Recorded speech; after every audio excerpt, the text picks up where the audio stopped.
শনিবার ভোরে ভেনেজুয়েলার রাজধানী কারাকাস সহ দেশটির বিভিন্ন স্থানে সিরিজ বিস্ফোরণ ঘটেছে। এ ঘটনাকে যুক্তরাষ্ট্রের সরাসরি সামরিক আগ্রাসন হিসেবে অভিহিত করেছে ভেনেজুয়েলা সরকার। পরিস্থিতির ভয়াবহতায় দেশ জুড়ে জরুরি অবস্থা জারি করে প্রতিরক্ষা বাহিনীকে সর্বোচ্চ সতর্ক থাকার নির্দেশ দিয়েছেন প্রেসিডেন্ট নিকোলাস মাদুরো। বার্তা সংস্থা রয়টার্স জানিয়েছে, শনিবার স্থানীয় সময় রাত 2টার দিকে কারাকাস, মিরান্ডা, আরাগুয়া ও লা গুইয়ারা রাজ্যে বিকট শব্দে একের পর এক বিস্ফোরণ শুরু হয়।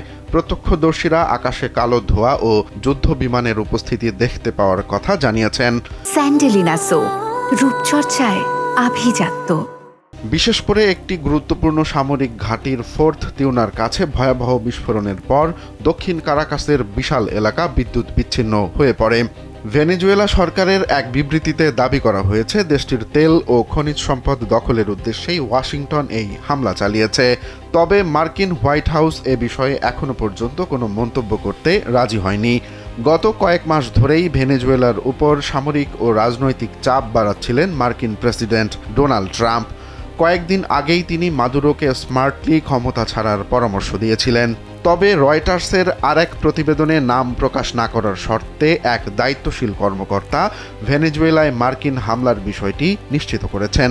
তবে তিনি এ বিষয়ে বিস্তারিত আর কিছু বলতে চাননি।